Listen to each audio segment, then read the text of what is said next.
দেখুন আজকে করবো হচ্ছে বাঁধাকপির বড়া। বাঁধাকপিটা ভালো করে কেটে ধুয়ে সেদ্ধ বসিয়ে দিয়েছি। এখানে দিয়েছি আমি, মানে প্রথম থেকে দেখানো হলো না, পেঁয়াজ কুচি তুলে তুলে দেখাচ্ছি, রসুন কুচি, আদা কুচিও আছে, এই যে আদা কুচি, ঠিক আছে, চিলি ফ্লেক্স দিয়েছি, এই যে চিলি ফ্লেক্স, হ্যাঁ, একটু কাশ্মীরি লঙ্কার গুঁড়ো, এর মধ্যে দেবো হচ্ছে একটা ডিম। আর এই লঙ্কাগুলো আমার গাছের বাড়ি অনেক লঙ্কা হচ্ছে, হ্যাঁ। এটা একটু সেদ্ধ হতে হবে, ঠিক আছে। ওই সেদ্ধ মানে কি, জাস্ট একটুখানি ভাপ দিয়ে নিচ্ছি হালকা, জিনিসটা জাস্ট একটু পড়ে যাবে, ব্যাস। একটু নুন দিয়ে ভাপ দিয়ে নিচ্ছি, ব্যাস। এর মধ্যে আগে থেকে একটু দিয়ে দিচ্ছি কাঁচা তেল। আর হ্যাঁ, আর একটা জিনিস অ্যাড করেছি, সেটা হচ্ছে ভিনিগার। ভিনিগারটা দিতে হয় কিন্তু, হ্যাঁ। এই যে ডিমটা দেবো তো ফাটিয়ে, এর আষ্টানিটা এর মধ্যে আসবে না, হ্যাঁ। বেসন দেবো, কর্নফ্লাওয়ার দেবো লাস্টে, ডিম ফাটিয়ে দেবো, বেসন, কর্নফ্লাওয়ার, আর এটা সেদ্ধ হলে এটা তুলে দেবো, মানে দিয়ে ভালো করে মেখে নিয়ে এবার ভাজবো। আর ডাল গরম ভাতে এই দিয়ে খাওয়া হয়ে যাবে।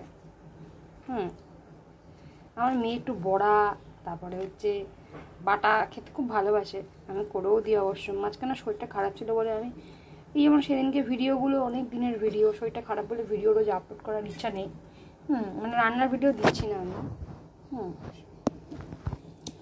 ওই জন্য এত চাচ্ছি, অ্যাকচুয়ালি এত ঘুমের ওষুধ খাচ্ছি তো, মানে কী বলবো, অনেক মেয়ের।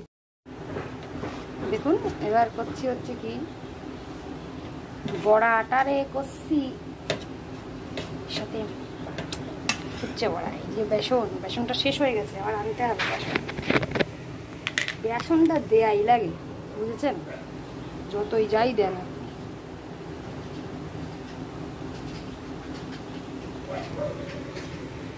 ডাল দিয়ে এরকম একটু স্বাদের বড়া হলে বলে আহা, খুবই লাগে খেতে। আর মচমচ করার জন্য একদম কর্নফ্লাওয়ারের কাজই হচ্ছে বড়াতে এই,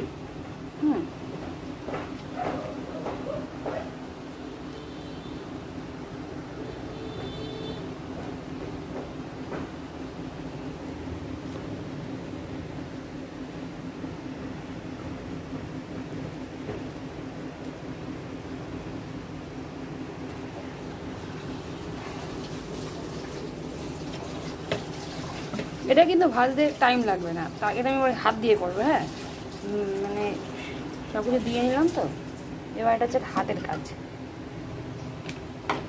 দাঁড়ান, কড়াই তেলটা আমি ঢেলে দিই, ঢেলে দিয়ে আবার দেখাচ্ছি।